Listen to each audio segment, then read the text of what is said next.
Hi there reefers, this is just a video I'm putting out to document my hair algae problem and what I intend to do to try and cure it.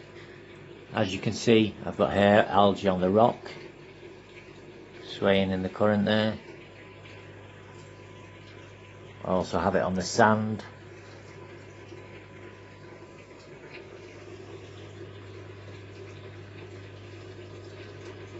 On a frag plug there.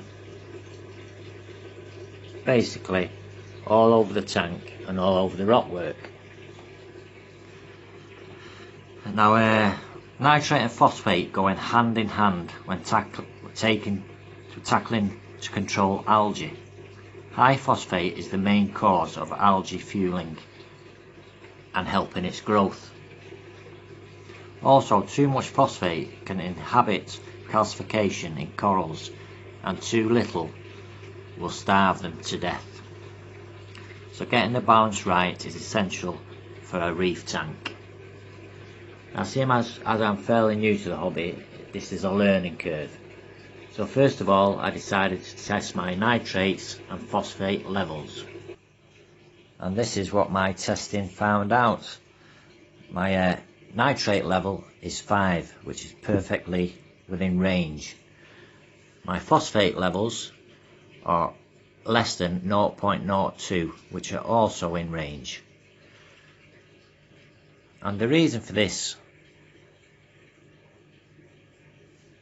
algae growth but showing perfect levels is because as fast as the nitrate and phosphate is being made, the algae is consuming it.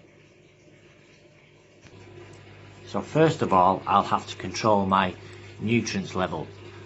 So my nitrates I will control by less feeding. At the moment I'm using a automatic feeder, which is this here. It feeds 3 times a day, but I only have 2 fish in this tank at the minute, and that is far too much. So my nutrient levels will be sky high. And again, that is not shown in my results because the algae is consuming it as fast as it's being produced. So the first thing I intend to do is to use this Phosguard. And what I'll do is I'll put 1/3 of a cup into a bag, into a mesh bag, and I'll put it in my sump in a high flow area for at least 24 hours. Then the next thing I'll do is I'll brush all the rocks off with a toothbrush, and I'll also siphon some of the sand out to try and remove as much algae as possible. I will not show you this process, and I'll let you know the results.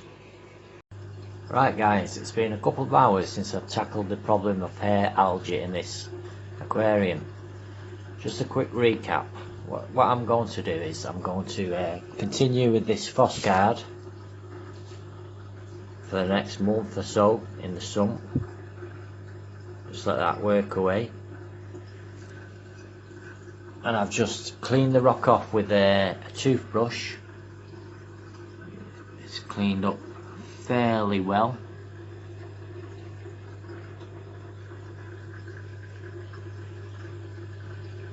I've also siphoned some of the sand out, and I've used a turkey baster to clean the rock off and blast the sand.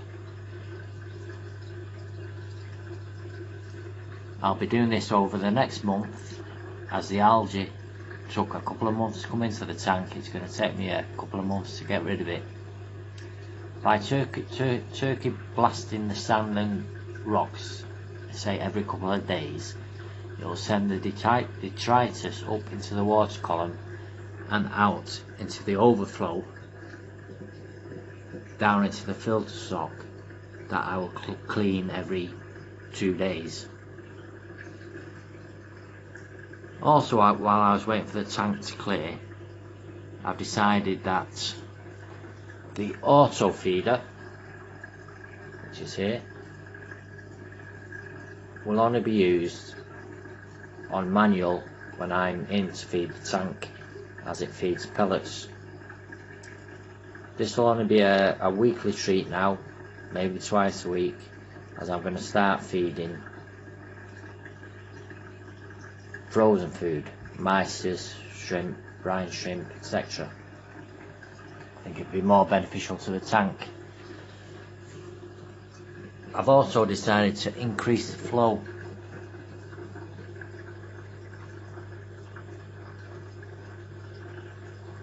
By that power head there, and it's done on a controller which is over here, which I can increase the flow. See the lights going up there, making it more powerful.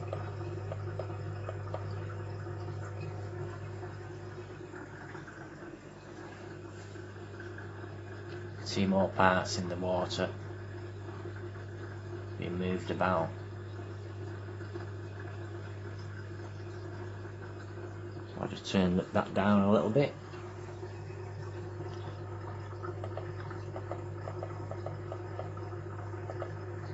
I'm also looking at probably more cleaner crew.